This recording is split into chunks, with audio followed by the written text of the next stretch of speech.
Adrift. Out in the open ocean, where nothing but miles and miles of blue are found, there isn't much to do as a young merfolk. Other than the occasional whale or dolphin family swimming by, an average day out in the deep is filled with nothing but the gentle sway of the waves. Most adolescent merfolk spend their days tending to their parents' kelp crops, and when they're not working, they're drifting along the sand bed, watching sun rays pierce through the waves, daydreaming of the day when something interesting will come their way.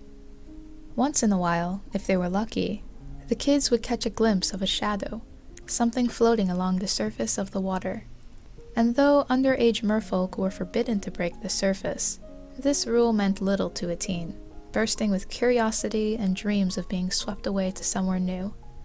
When no one was watching, adolescents would often make trips to the surface to inspect drifting objects. Sometimes they came across treasures such as bottles with messages within, or clothes previously worn by landwalkers. Other times they found simple planks of wood, and though scraps of boxes and ships were not so interesting in themselves, they often attracted squawking sky swimmers to perch, which always dazzled the young merfolk. But beyond the exciting treasures of the world above, there was another reason the young merfolk had to sneak up to the surface whenever they could: the legend of the Adrift. It was an old myth that all the children had grown up hearing as a bedtime story. It tells a tale of a mysterious landwalker adrift at sea on the brink of death. But right before succumbing, a merfolk had noticed him floating above and saved his life. Grateful, the landwalker said he would grant any wish the merfolk asked for.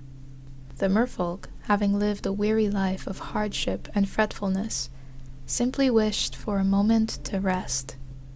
And as soon as the wish was uttered, the merfolk was surprised to see the landwalker vanish into mist. Soon, a big storm brewed and began wreaking havoc on the sea.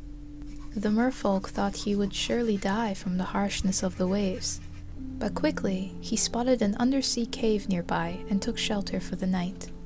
The next morning, he woke to find warm sun rays piercing still waves, a smooth sand bed just beyond the cave, and abundant kelp forests surrounding this oasis.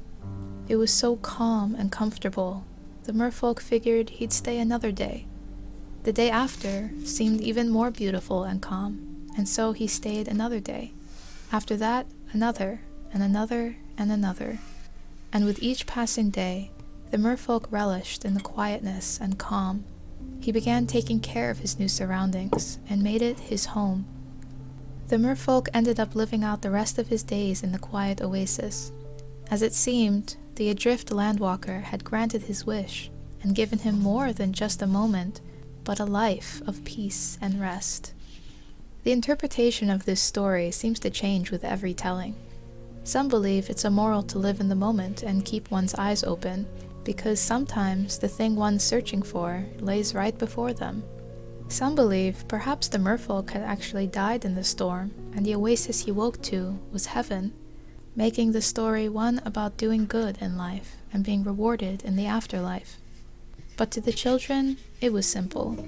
The story was about a magical creature who grants wishes, and if they managed to find the elusive landwalker and save his life, he would grant theirs. But of course, realism has a way of creeping up on the maturing. Soon the young merfolk would come to know the story as just a story. Their secret excursions to the surface would become less frequent. They would stop yearning for the excitement of new things. Instead, they would work, they would sleep, they would grow, and slowly, so would their complacency. Their dreams would become smaller, joy would be found in simpler things, and eventually, just as their parents had before them, they would come to find comfort and pride in the calmness and security of their lives.